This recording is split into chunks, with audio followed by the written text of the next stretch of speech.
एक बार राजा जनक के शासनकाल में एक व्यक्ति का विवाह हुआ। विवाह के बाद वह पहली बार सज संवर कर अपनी ससुराल को जा रहा था। कुछ दूर जाने पर रास्ते में एक जगह उसको दलदल मिला। उसने थोड़ा पास जाकर देखा तो उसमें एक गाय फंसी हुई थी, जो शायद फंसे फंसे मरने की दशा में आ गई थी। उस व्यक्ति ने उसको देखा तो उसके मन में गाय को बचाने का ख्याल आया, परंतु दूसरे ही क्षण मन में एक और विचार आया। उसने सोचा, ये गाय तो कुछ देर में मरने वाली ही है। अगर मैं इसको यहाँ से बाहर निकालने इस दलदल में घुसा तो मेरे कपड़े तथा जूते खराब हो जाएंगे और मैं अपनी ससुराल में ऐसी हालत में कैसे जा पाऊंगा। ये सोचकर वह गाय के ऊपर पैर रखकर आगे बढ़ गया। जैसे ही वह आगे बढ़ा, गाय ने जब उसे जाते हुए देखा तो उस व्यक्ति को शाप दिया कि जिसके लिए तू जा रहा है उसे देख नहीं पाएगा। यदि तू उसे देखेगा भी तो वह तत्काल ही मृत्यु को प्राप्त हो जाएगी। ये कहकर कुछ ही क्षण में गाय के प्राण निकल गए। उस शाप को सुनकर वह व्यक्ति दुविधा में फंस गया। उसे अपने किए पर बहुत पछतावा हो रहा था, परंतु अब कुछ नहीं हो सकता। जो होना था वो हो गया। अब वह व्यक्ति गौशाप से मुक्त होने का विचार करने लगा। मन में बहुत बड़ा बोझ लिए वह ससुराल पहुंचा। वहां पहुंचकर वह दरवाजे के बाहर ही बैठ गया और यह विचार करने लगा, अगर मेरी नजर मेरी पत्नी पर पड़ गई तो क्या होगा। कुछ समय बाद परिवार के अन्य सदस्यों ने उसे घर के अंदर चलने का अनुरोध किया, किंतु वह नहीं गया। रास्ते में जो घटना घटित हुई थी उसके बारे में भी किसी को नहीं बताया। उसके दिमाग में तो गाय के द्वारा दिया गया श्राप बार बार गूंज रहा था। जब उसकी पत्नी को उसके घर के अंदर न आने की बात पता चली तो उसने अपने घर वालों से कहा कि चलो मैं ही चलकर उन्हें घर के अंदर लेकर आती हूँ।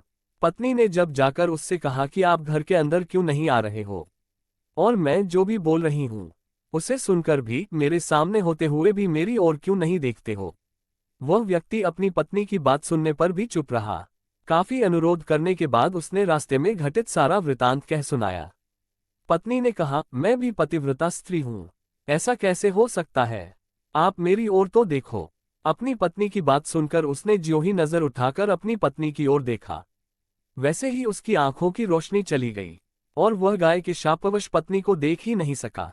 उस व्यक्ति की पत्नी भी पतिव्रता थी, इसी कारण उसकी मृत्यु नहीं हुई। ये देखकर पत्नी अपने पति को साथ लेकर राजा जनक के दरबार में गई। वहां जाकर उसने सारा वृतांत कह सुनाया। राजा जनक ने राज्य के सभी विद्वानों को सभा में बुलाकर समस्या बताई। उन्होंने अपने दरबार में बैठे हुए ब्राह्मणों को कहा, हे ब्राह्मण देव, गौ शाप से निवृत्ति का कोई सटीक उपाय हो तो बताएं। सभी विद्वानों ने आपस में विचार करके एक उपाय बताया। उन्होंने कहा कि यदि कोई पतिव्रता स्त्री छलनी में गंगाजल लाकर उस जल के छींटे इस व्यक्ति की दोनों आंखों पर मारे तो गौ शाप से मुक्ति मिल सकती है तथा इसकी आंखों की रोशनी पुनः लौट सकती है। राजा ने पहले अपने महल के अंदर की रानियों सहित सभी स्त्रियों से पूछा तो राजा को सभी के पतिव्रता होने में संदेह की सूचना मिली। ऐसा सुनकर राजा जनक चिंतित हो गए। तब उन्होंने आसपास के सभी राजाओं को सूचना पहुंचाई। उन्होंने उन्हें संदेश में कहा, उनके राज्य में यदि कोई पतिव्रता स्त्री है तो उसे ससम्मान राजा जनक के दरबार में भेज दिया जाए। जब ये सूचना अयोध्या के राजा दशरथ को मिली तो उसने पहले अपनी सभी रानियों से पूछा। प्रत्येक रानी का यही उत्तर था कि राजमहल तो क्या, आप राज्य की किसी भी महिला यहाँ तक कि झाड़ू लगाने वाली ही क्यों न हो, उसे भी पतिव्रता ही पाएंगे। राजा दशरथ को इस समय अपने राज्य की महिलाओं पर आश्चर्य हुआ और उन्होंने अपने राज्य की सबसे निम्न कार्य के अनुरूप मानी जाने वाली सफाई करने वाली को बुलाया। उस महिला से राजा दशरथ ने सम्मानपूर्वक पतिव्रता होने के बारे में पूछा तो उस महिला ने स्वीकृति में सिर हिला दिया। तब राजा ने ये दिखाने कर लिए कि अयोध्या का राज्य सबसे उत्तम है। उस महिला को ही राज सम्मान के साथ जनकपुर को भेज दिया। राजा जनक ने उस महिला का पूर्ण राजसी ठाट बाट से स्वागत सम्मान किया। तब राजा ने उस महिला को समस्या बताई, साथ ही ब्राह्मणों द्वारा जो उपाय बताया गया था वो भी बताया। महिला ने राजा को उस कार्य को करने की स्वीकृति दे दी। अगले दिन महिला छलनी लेकर गंगा किनारे गई।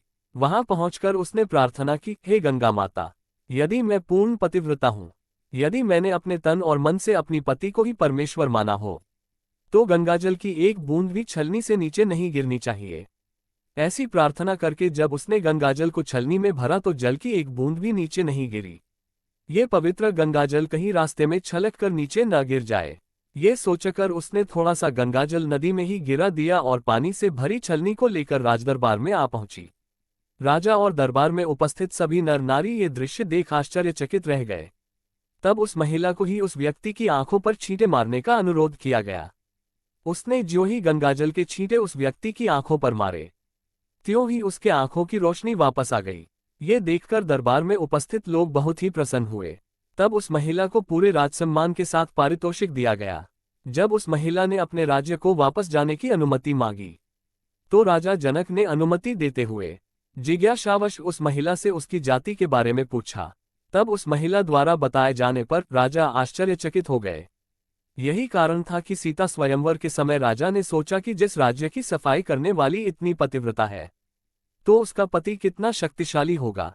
यदि राजा दशरथ ने उसी प्रकार के किसी व्यक्ति को स्वयंवर में भेज दिया, और अगर उसने धनुष संधान लिया तो क्या होगा। राजकुमारी किसी निम्न श्रेणी के व्यक्ति को न वर ले। यही सोचकर अयोध्या नरेश राजा जनक ने राजा जनक को निमंत्रण नहीं भेजा। किंतु विधाता की लेखनी को कोई आज तक टाल सका है। वही हुआ जो होना था। अयोध्या के राजकुमार वन में विचरण करते हुए अपने गुरु के साथ जनकपुर पहुंच ही गए, तथा धनुष तोड़कर राजकुमार राम ने सुकुमारी सीता का वरण कर ही लिया।